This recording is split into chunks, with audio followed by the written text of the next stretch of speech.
Hello everybody, welcome to the next video I have planned for my channel. And while this had a lot of technical difficulties, you probably might see them throughout the video. Apologize for that in advance, but setting this up has been a bit hard on my potato, so this is the best we've got for now.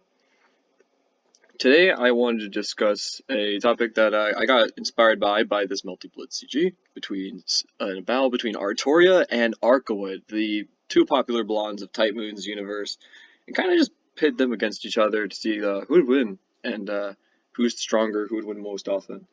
We have 3 rounds for this battle today. We're going to put their base to bases, base form Arcueid versus base Saber, and we're going to discuss who would win between the darkened versions of each character, namely going between Red Arcueid and Saber Alter, and then finally we'd go over the divine forms, aka Archetype Earth or the Crimson Moon, versus the Lion King from the Camelot Lost Belt.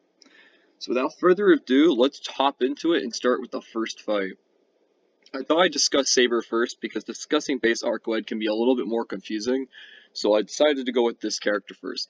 Saber is a general powerhouse among servants and is stated to be the strongest Saber class servant, which is stated to be the strongest class of servant, so you could generally round her up with one of the most powerful non-grand servants in the verse. A lot of people like to sleep on Saber, but that is because 90% of the time she's being handicapped in some way, like all of Fate Zero, or like a chunk of Fate Zero she had in her entire, like, I don't know why this PowerPoint's being crazy. I told you guys, it would randomly mess up, but I'll try to make it work where I can. But, half of her time in Fate Zero spent with her wrist cut, and even then she wasn't at full power because Kitsuga wasn't the perfect master. On top of that, like with Shiro and all of Fate Route, and like early Heaven's Feel, and most of the Unlimited Blade works, she is like completely nerfed parameters, nerfed mana gain, like everything is nerfed. So we're going to be talking about a full power, all hacks, Rin's Artoria. So that's kind of the character we're going for right now.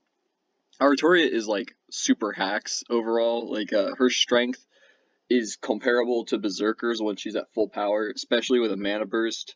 She is like probably shown to just kind of dice up Berserker. It's even stated like when she first transforms into Rin Servant, like Shiro looks at her and he's just like, "Oh my goodness, like Saber is the strongest servant. Like there is no contention, there is no anything."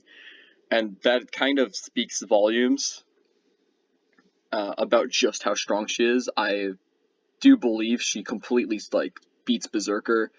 Caster also believes this. She actually gets Saber and everything simply because she thinks her Excalibur is strong enough to like wipe out like all of Berserker's lives in a single shot.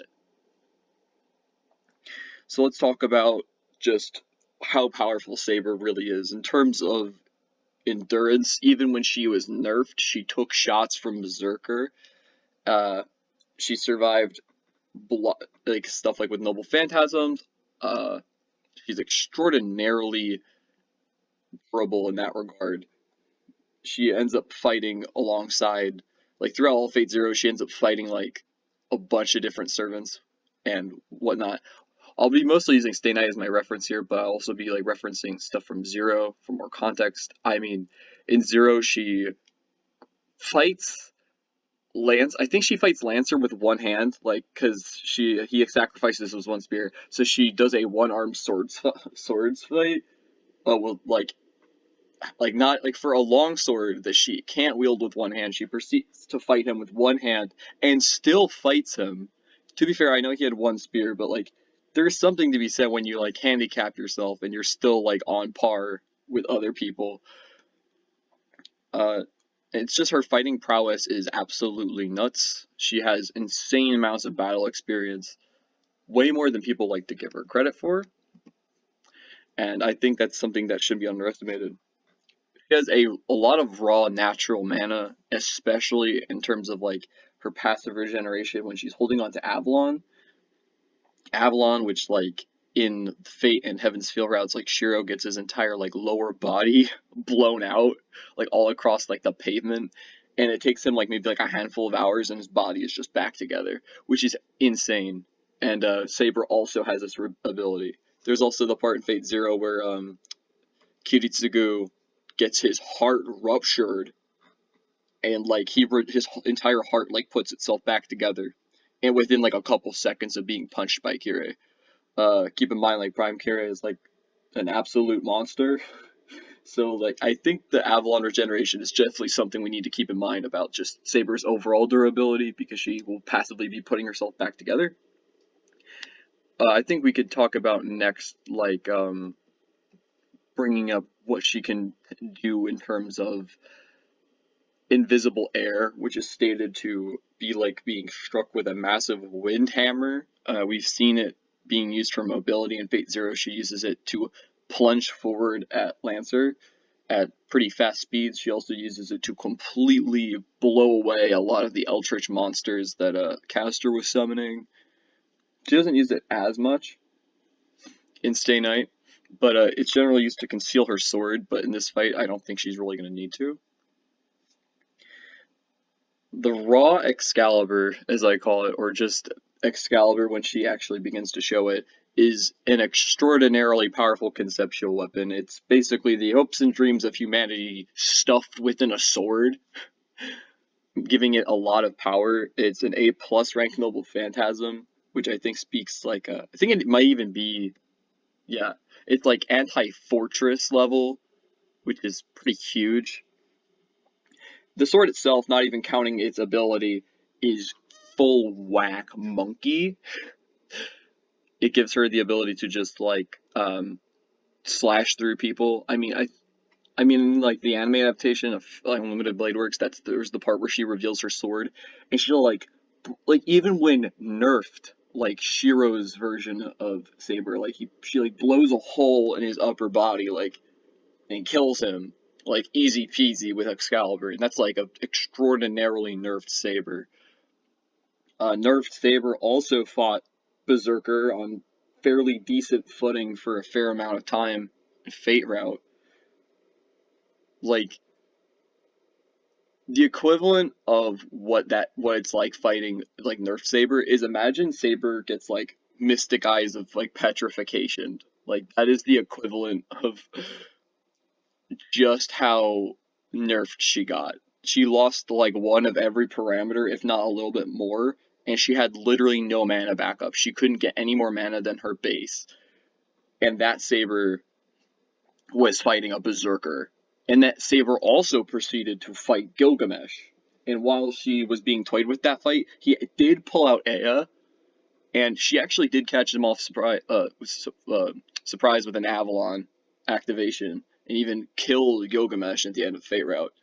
And this is all like a nerfed bottom tier version of Saber, and this form is like much stronger than that, like arguably like double in strength. Even though you might say like, oh, her parameters didn't double, but like the ability to have mana is so important. Like, she gets so much more mana when she's transformed, and it does make such a big deal for Saber. On top of Excalibur, she can also pump it full with a mana burst, which, as I talked about earlier, rips through Berserker like no difficulty. It would probably one-shot most servants, just absolutely. While it's kind of another kind of like command spell thing, when Shiro uses command spell on Saber, she jumps like Mach 9 up to a building and then proceeds to cut Archer in half. Once again, this is Shiro Saber, not even Rin Saber. I'm giving all these feats that are fairly impressive, and they're not even for, like, we're talking about a much weaker Saber, which I think kind of goes, like, is pretty foretelling of how strong she is. Her Manaverse could also be used for, like, defense. She, like, armors her body. Her armor is also extremely strong. And she can convert her armor into a mana burst. Actually, she can convert her armor into enough mana where she can actually cast an Excalibur when she's exhausted, as we see in Fate Route, meaning that's like a last-ditch effort kind of deal. Let's also talk about the Excalibur Ray. What is there not to say about this Kamehameha of hopes and dreams, which is literally what it is?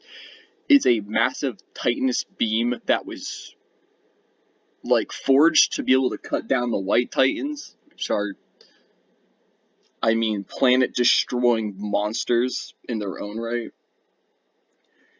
It also completely vaporizes casters' extraterrestrial, like, outer monster thing from Fate Zero. Just not only destroys it, like, vaporizes it so far that it can't even regenerate afterwards. And keep in mind, this is Kitsugu Saber, who isn't even as strong as Ren Saber. And these are all just, like, minor things that Excalibur done. I mean, it sniped Bellerophon out of the air, even though that was a nerfed version, it still sniped it out of the air, like, no problem. And obviously there's the statement I brought up before about how a max-powered Excalibur could just one-shot Hercules, which is something that, like, no other servant can do. I stated in my other video that, like, Emiya, who's a beefy monster who took, like, 4+ lives from Berserker, is, like, an insane feat. While Saber here can take all of his lives with a single attack. So, I think there is something most certainly to be said about just how insane Saber is and how she scales up to other servants. We haven't even got to Avalon yet.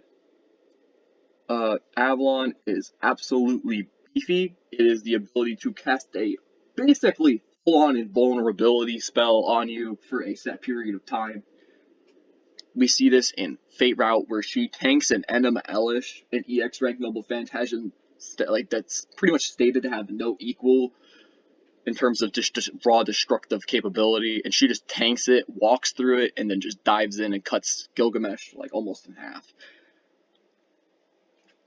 We never actually see Rin Saber get Avalon, but obviously, if she got a hold of it, she could use its abilities just like Fate Saber did, meaning at no point in the entirety of Fate Stay Night do we see a Saber basically functioning fully.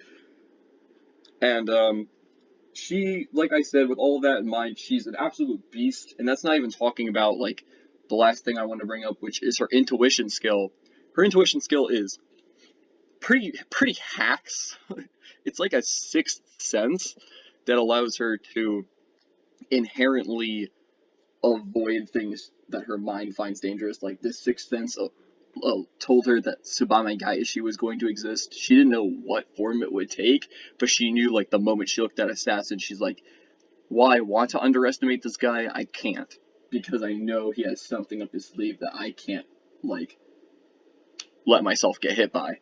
And that also worked in favor with the Lancer fight, where Lancer gay-bulks her, which is a spear that arrives before it leaves, and she managed to detect that it was coming and then block it, which means Saber technically reacted to something moving in negative time, which is, like, kind of ridiculous and almost a outer time feat, but beyond that, Saber is an absolute monkey and really strong. People shouldn't sleep on Saber, and when they say she's the strongest servant, they're not actually really messing around.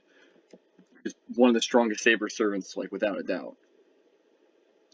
Moving on, we have Arcueid, and this is kind of complicated because Arcueid has two different base forms, depending on which person you're talking to. She has her Tsukihime base form, which is the one we have most of her feats for, and her 50% base form from Melty Blood. We don't know much about the 50% one, other than the fact that it's obviously 50% compared to 30%, and, like, some statements where she, like, said she could punch, like, 100 tons, kind of playfully. But moving on, let's kind of just talk about what she can do in either of those forms. In the Moonlight, she has insane regeneration and cannot be killed at max power. Like stated, she literally has no death. This also is coming from a Tono who hasn't fully mastered his Mystic Eyes just yet, but he's definitely sort of just in awe, where like this has never happened. He never seen a person just lacking death before, and that was 30% Arcueid in the moonlight. It was a full moon. On top of that, she usually attacks with her claws, where she will grow them out to be more vampiric, like the other DA, and she can slash through people pretty easily. She manages to cut Nero like flat in half with one of these claw swipes. And if it wasn't for his like insane natural regeneration abilities, because he's chaos, that probably would have killed him like anyone. She has the stated raw power of 4 servants, which, 4 servants being a more general term for average servants. It stated she could fight 2 average servants about at the same time. I think there's a fair amount to be said about just like how powerful she is. She doesn't really have a strategy in mind for most battles. She's just kind of very, I am going to swing my claws at you and you are going to die. She has a very playful personality, and I think that is kind of working at her detriment, where she often doesn't take things super duper seriously. And even when she does, she still manages to be outsmarted here and there. While she is extraordinarily strong, this definitely comes from the fact that she has a pact with the counterforce, which can just basically pump her full of mana and like horns to like the enemy. Like no matter how much mana the enemy is getting, she will scale to that person, which is why the 50%, 30% kind of scaling is weird, because she should scale to her opponent regardless of what percent she's at. But keeping that in mind, she will easily scale to save her, if not more, because of how the counterforce scales things. She'll have like a pretty much a huge raw amount of backup. A basically massive mana pool to pull from, where she doesn't really need to worry about getting exhausted or running tired, at least unless she's taken a lot of damage. And not only that, she has a pair of Mystic Eyes, the Golden Mystic Eyes of Enchantment. They are pretty okay. They probably wouldn't be very useful in this fight because of just the magic resistance that Saber has. I forgot to bring that up, but I kind of thought that was kind of inherent. She can submit people and tell them what to do, and sometimes they'll listen, but these are generally used on only humans who have like limited to no magic resistance. And lastly, we have her Marble Phantasm, which is a reality marble she can imprint on the real world. It's not being sucked into her world, it's her imprinting her world on ours.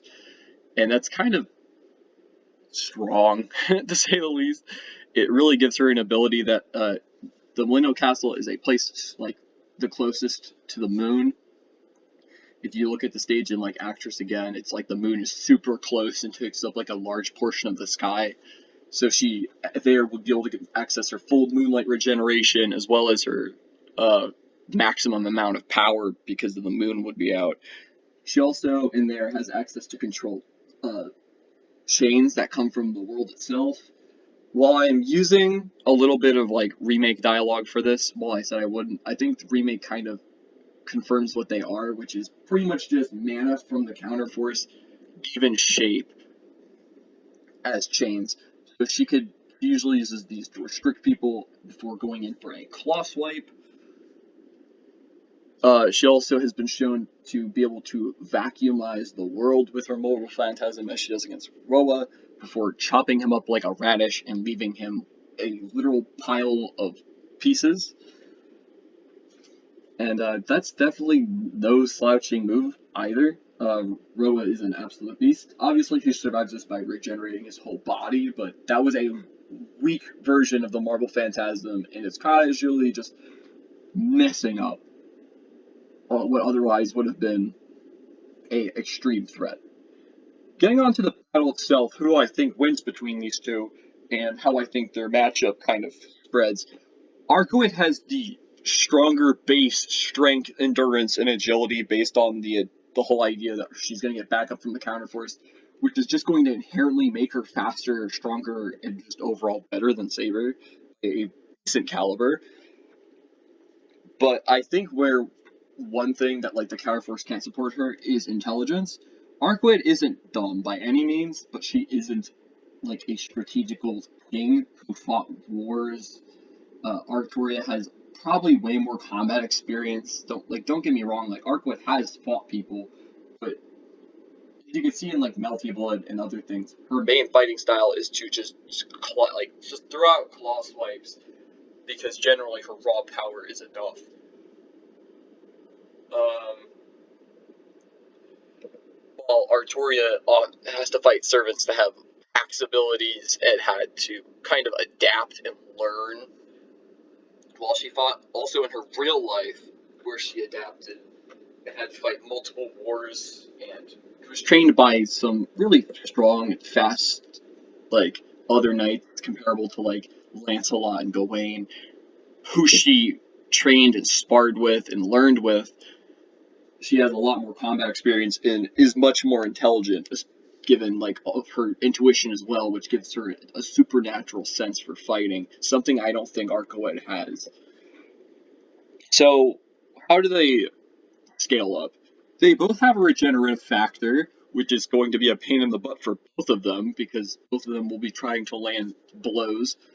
But I will say that Arcueid has no armor, and while she has a resistance to conceptual weapons, I think that Excalibur is sort of a conceptual weapon of a high degree that she hasn't been able to face yet.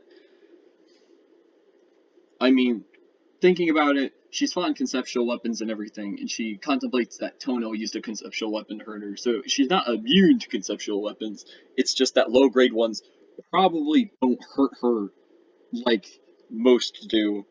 Like it would most people. Well, the Excalibur is not a low-grade conceptual weapon. It's probably one of the strongest on the entire planet, for that matter, and would probably easily be able to cut Arcueid, especially if it's amped by a mana burst, which is shown cutting through Berserker, who not only had A-rank endurance, armored skin, and regeneration, but blew a massive hole into him as well.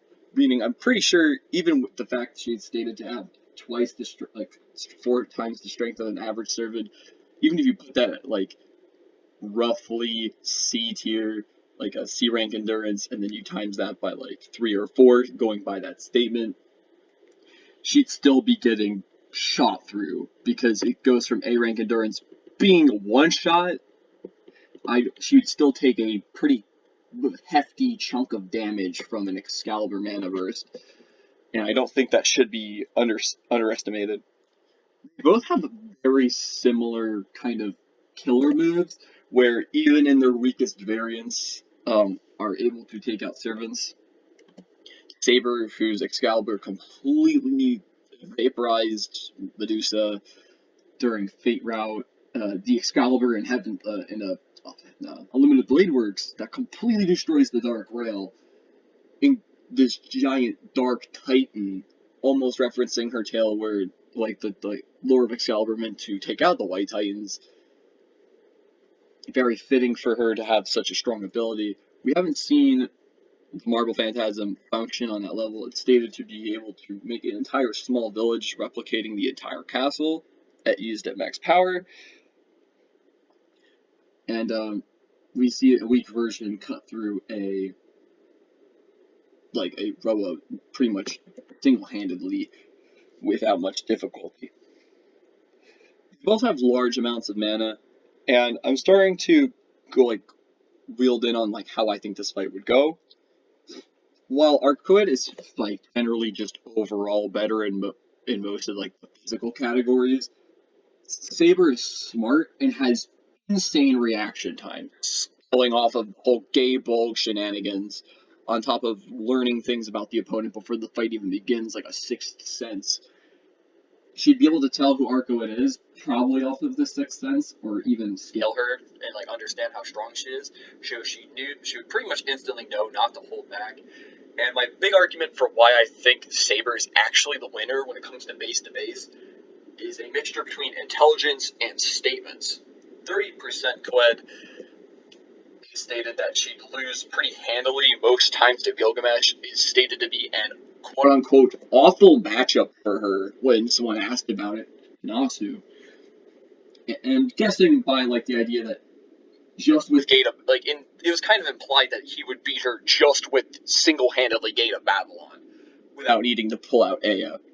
I even think Gilgamesh could fight 50% Queen if he happened to decide to pull out Aya as well. So if we're trying to talk about 50%, I'll also bring up that. Saber, the one who has seen Gilgamesh, has actually beat him while nerfed. I understand that he was holding back, but there's also statements in Unlimited Blade Works that like that show pretty clearly that like Rin looks at Saber and when like Gilgamesh is fighting, she's like, yeah, you can't beat him. While Saber asserts confidently like he's strong and he's probably stronger than me, but that doesn't mean I'm going to lose. Which is she's basically asserting the fact that like I don't think I will lose. If you let me at him, I will find a way to win, and I don't think I'm gonna mess up. She has a very strong confidence in that line where she doesn't seem to second guess herself whatsoever. Keep in mind, Rin says that she can't beat Gilgamesh before she even knows what Excalibur's Noble Phantasm is going to do, and this was also without Avalon. Two of Artoria's best tools, and Rin didn't even know she had them at this point in time. Meaning you could potentially scale full power Saber to Gilgamesh to a degree. And that's kind of nuts. And that puts her, I mean, if you use Nasu's statement where Arcueid couldn't scale to that, I think it handily puts Saber just like in a combat prowess above. I think even though she's weaker, her mana bursts, her Excalibur, and whatnot could give Arcueid a run for her money. And if Arcueid uses the Marble Phantasm to try to shred her or crush her within a space, she has Avalon, which is a full-on interdimensional invulnerability spell kind of activation, barrier type EX, which would just go straight through the Marble Phantasm. And if Arcueid doesn't see that, like, Arcueid has never seen someone that has that kind of power. Maybe barring, like, I don't know, Zelreg. And if she gets caught off guard, like Gilgamesh did, because I don't think anyone would be just kind of straight-faced after seeing someone just casually scoff off their strongest attack, Saber would be able to run in and Excalibur her. And a Beam Excalibur, like, is very clearly strong enough to kill Arcueid. Or at least defeat her and put her body back into the Brunestud castle. And that's why I think Artoria wins base to base. I kind of going back and forth on it, but after researching and thinking enough, I kind of definitely settle with Artoria being the winner here. The next fight is a bit more simple and cut dry, so we're going to move on to Red Arcueid versus Saber Alter. Saber Alter is what we're going to introduce first. Saber Alter is basically full power Saber, but unhinged mentally, and with a huge, massive pool of mana. I think generally, Saber Alter can be described very simply. She has the strength of Saber, but she sacrifices some luck and loses some of her agility.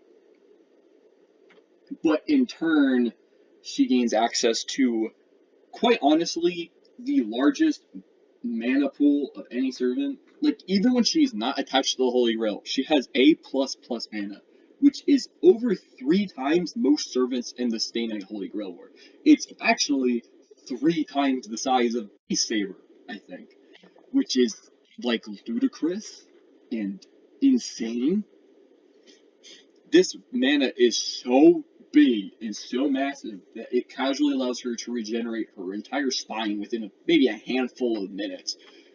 Meaning, unless you, like, kill her completely, she could just bring back her body. In this form, she loses the invisible air, she loses Avalon. Among some other things, her intuition is dulled a little bit as well. She still has access to Mana Burst, which she can do pretty casually now without having to worry about her mana supply. This Mana Burst and Excalibur were casually taking down Hercules in 2 swings. That was with the assistance of the Grail holding him down, but I still don't think the fight would have gone Hercules' way either way.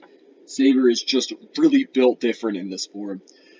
And I think if you just kind of take into mind like the Excalibur and everything else, She can fire an Excalibur Ray just like normal Artoria, but her mana basically rebuilds itself, meaning she can shoot multiple Excalibur beams, which are obviously like city block level detonating explosives.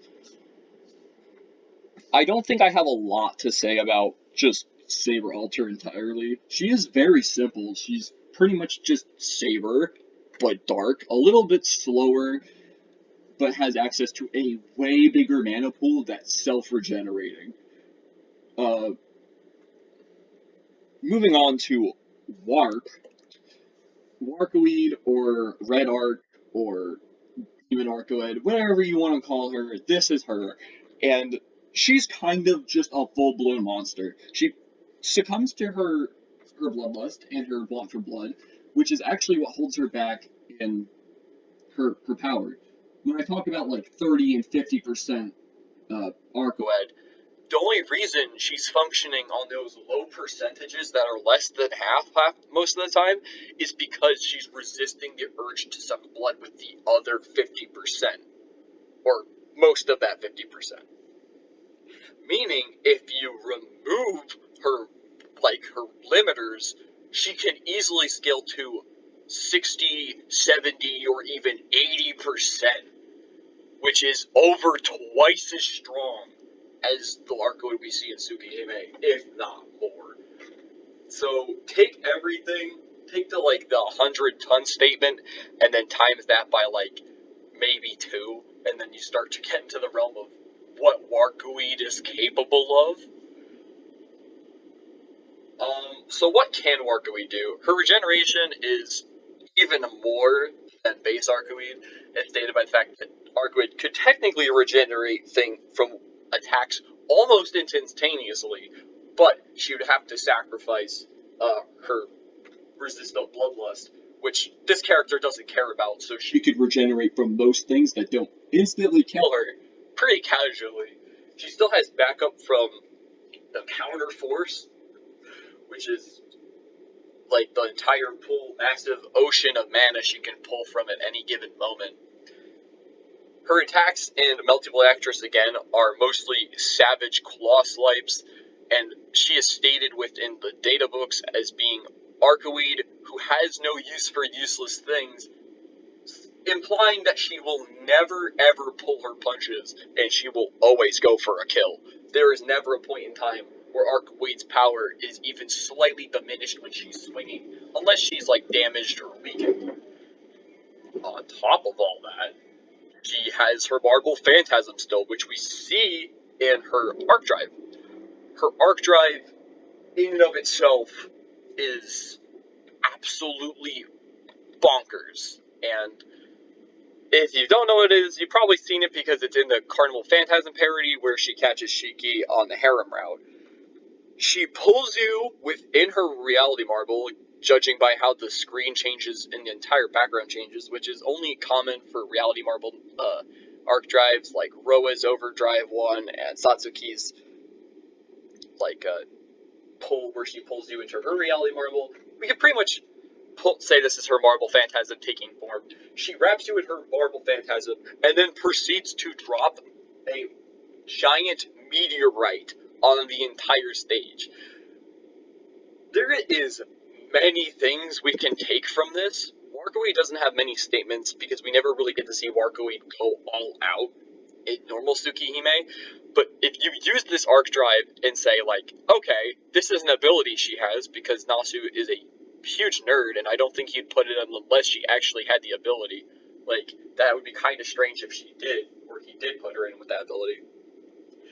She has access to a full-blown, massive Marble Phantasm in this form, which is way bigger than the tiny little radish cutter she used against Roa. On top of that, the move, called Pluto the Sister, aka the massive meteorite she drops on you, doesn't hurt her at all. It hits the entire stage, in which Arcueid just sits there and takes it.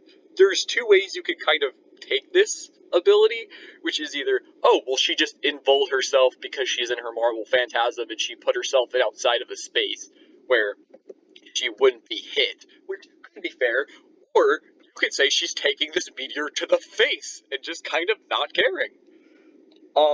This move is called Pluto the Sister, and if you take the move and the name more literally, Pluto, she might be potentially dropping a Pluto-sized meteor on you, which isn't that outlandish considering that at 100%, Crimson Moon had access to Moonfall, which we'll talk about later, and Pluto is smaller than the Moon, but also relative to Arcueid's like 75% red arc, which is what we're talking about here. Meaning she may literally be dropping a planetoid-sized meteor on the opponent.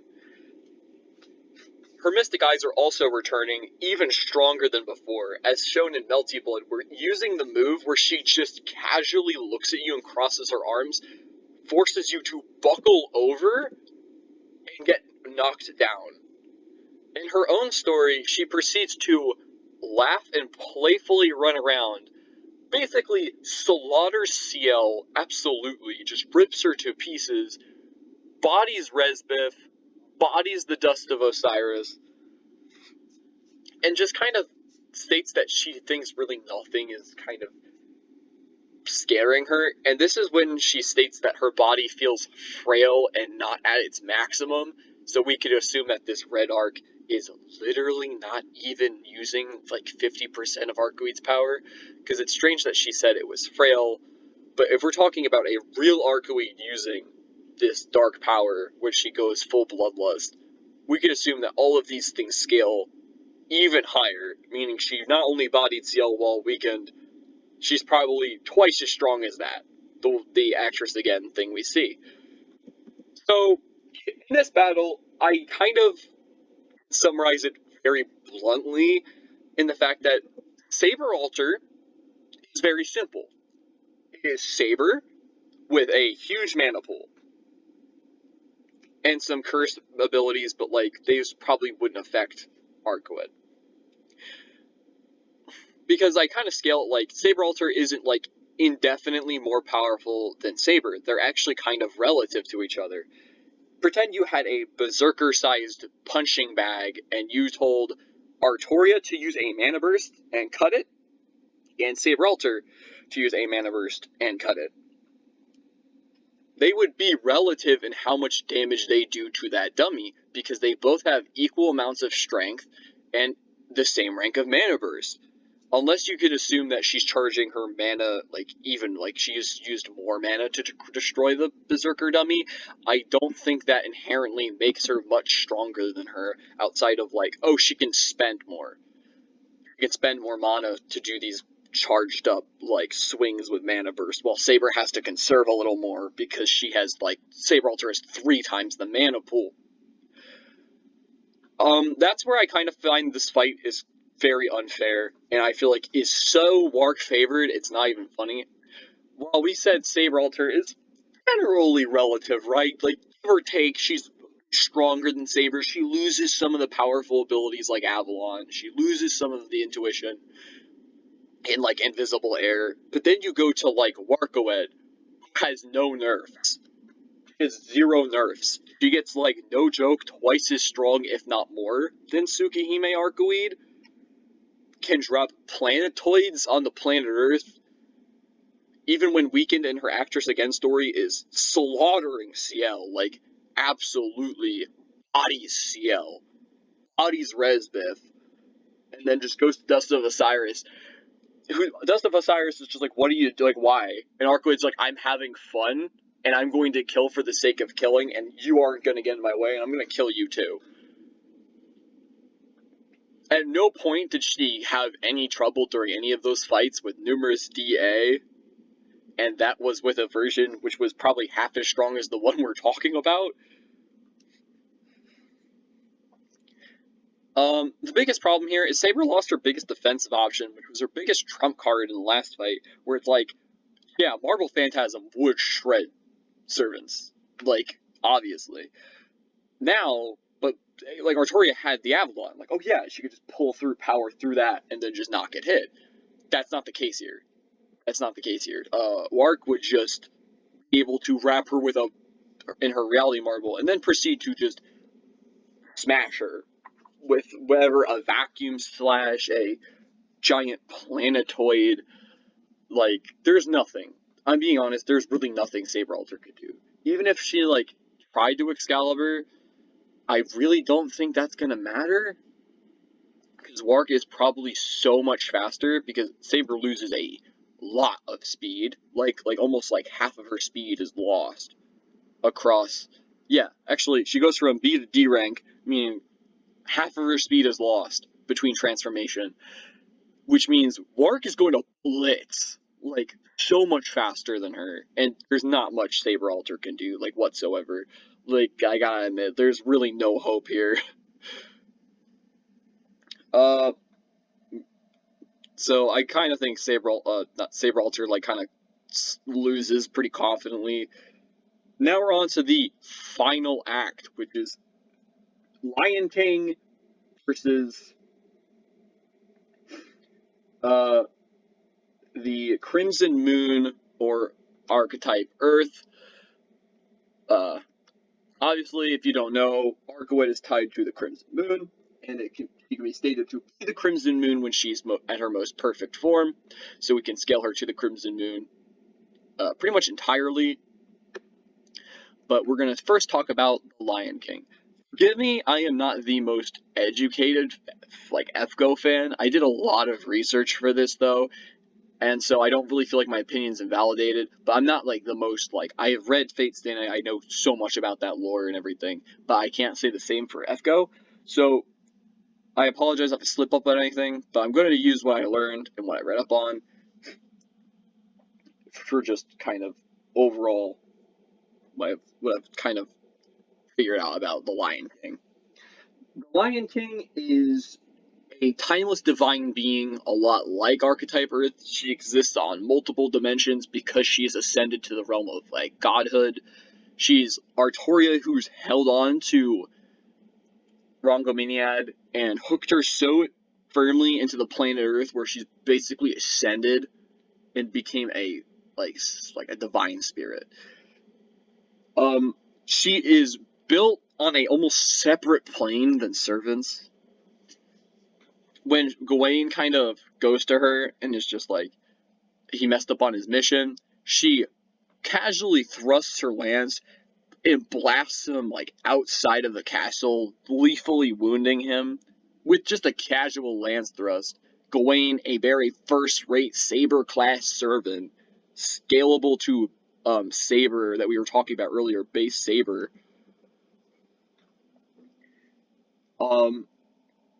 They said that she's not, like, on par as how crazy Solomon was, but she's stated to be, like, if they left her alone, she'd be a cancerous stain on human history, and thus, even if she's not connected to Goetia, Solomon, she had to be taken care of because she was just considered, like, that much of a threat on a multi-timeline scale.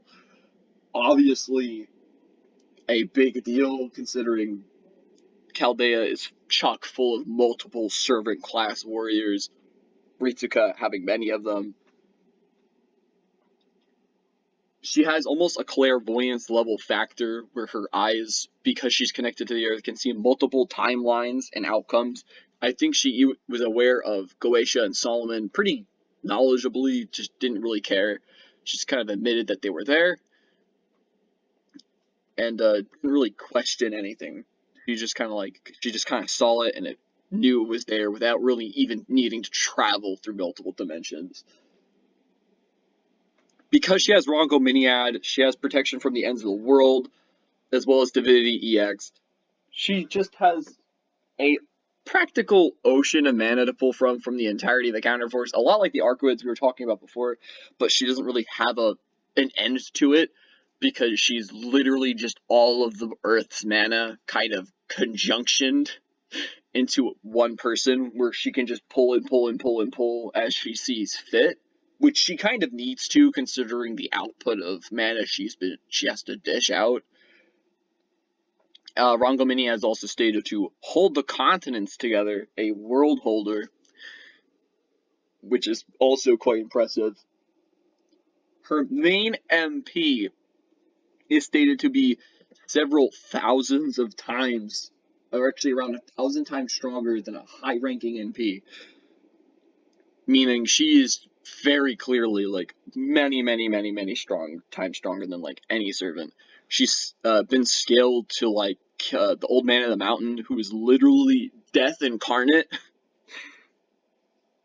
the literal being that gives death.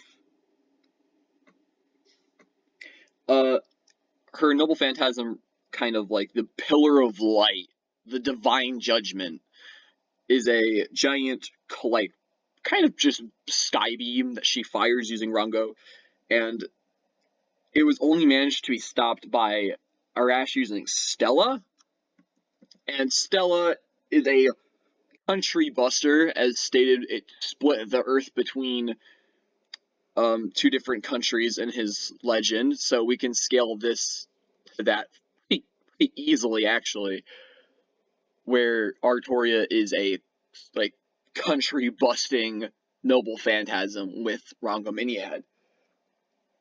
I think that properly sums up the Lion King. She also attacked so hard that it affected the modern real world in Chaldea, which is, I mean, obviously another feat of her just being absolutely nuts. But with her out of the way, let's get into the Crimson Moon, or Tight Moon, literally the namesake of the company. Crimson Moon is also a timeless, natural, divine being. Exists as long as like the moon exists, meaning it kind of exists on multiple timelines and couldn't view them. In Actress Again, CL stated that the very existence of Archetype Earth was going to shift the axes of the planet and melt the ice caps, just because she's like existing at the very current moment. She has, well, the Crimson Moon has been stated to have rainbow mystic eyes. If you don't know what rainbow mystic eyes are, they are scalable to the other rainbow type mystic eyes, which I think are the mystic eyes of distortion and the mystic eyes of death perception, scaling even higher than the eyes of petrification. If you don't know what either of those mystic eyes do, they are literal hacks abilities that just, I mean, obviously, if you don't know mystic eyes of death perception, ignore defense, ignore regeneration, and stuff like that. Ignore reincarnation, revive, unhealable damage.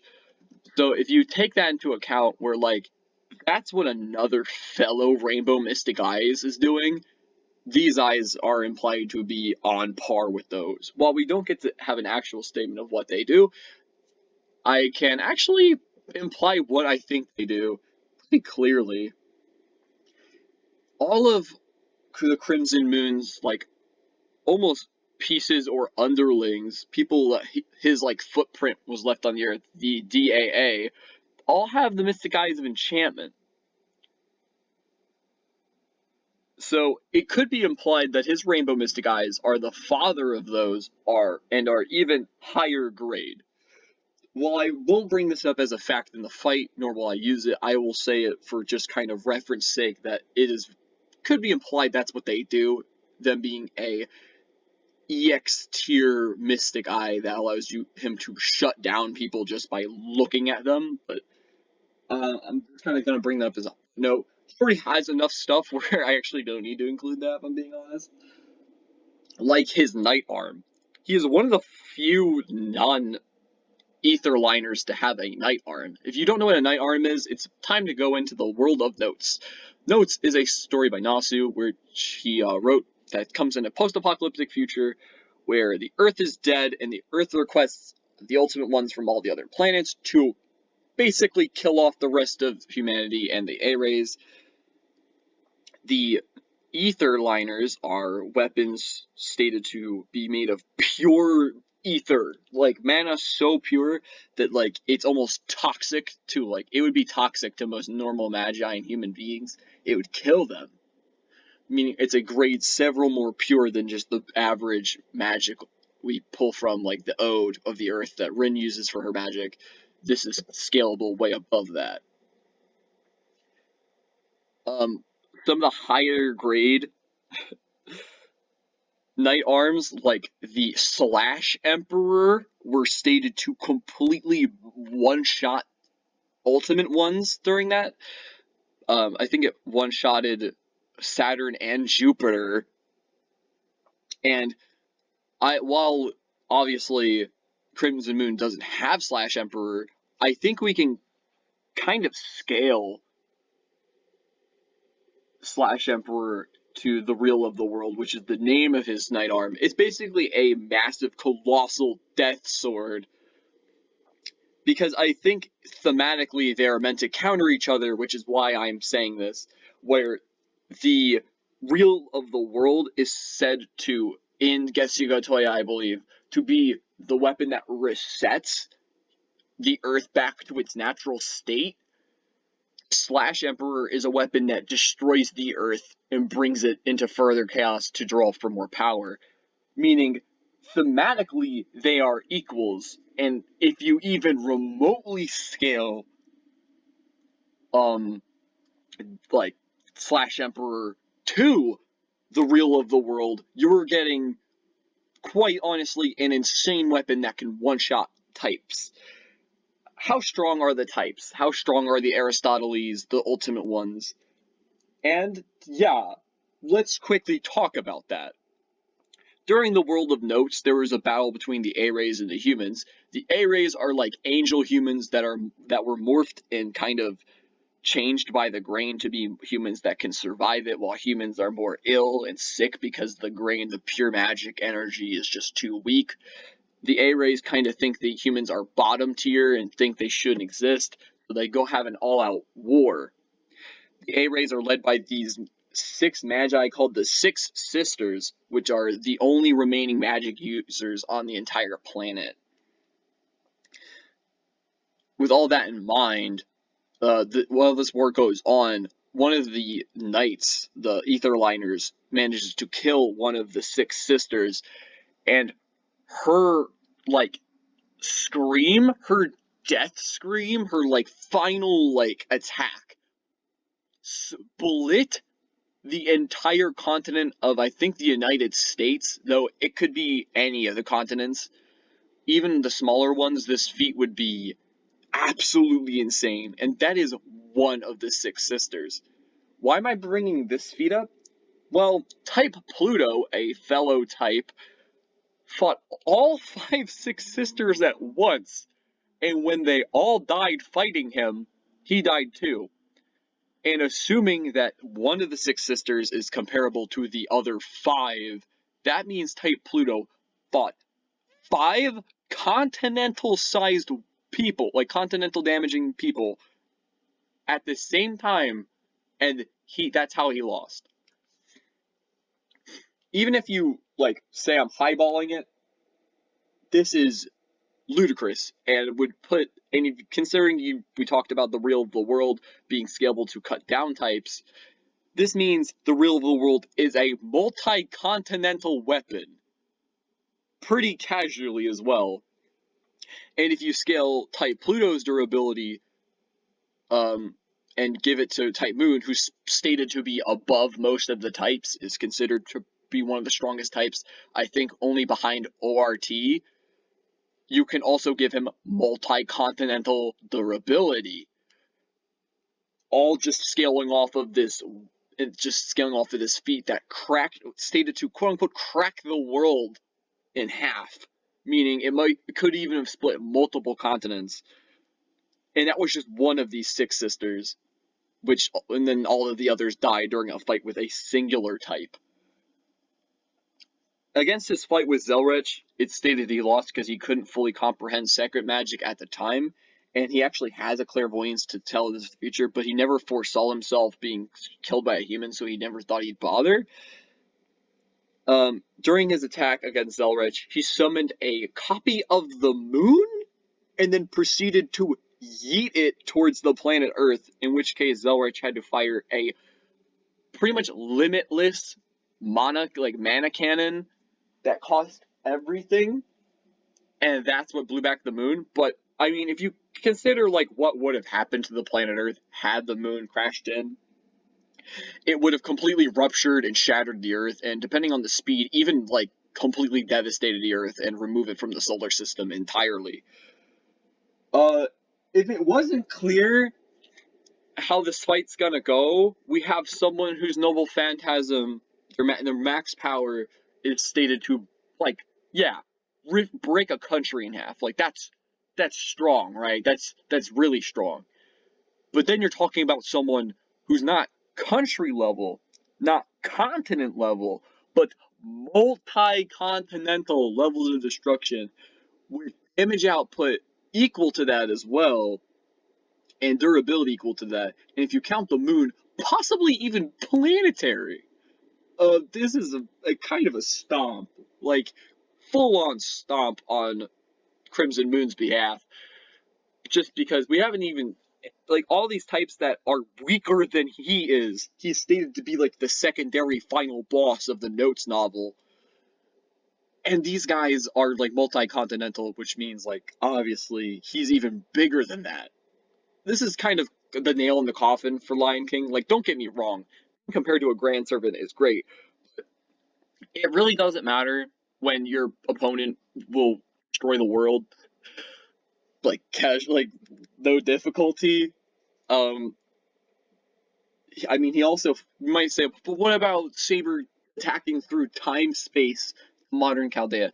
He fought a person who also could like jump through timelines, assuming that Zelrech is using time leaping and like the dimension jumping. He also fought that guy, meaning you could say like, yeah, he fought a guy and he even bit Zelrech. Like, he moved equivalent to him and even managed to lay his fangs into him and make him a DA, meaning you could also imply that the Crimson Moon is multi-time, like can attack through time spaces as well.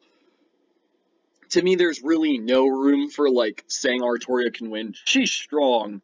Don't get me wrong, she's really strong.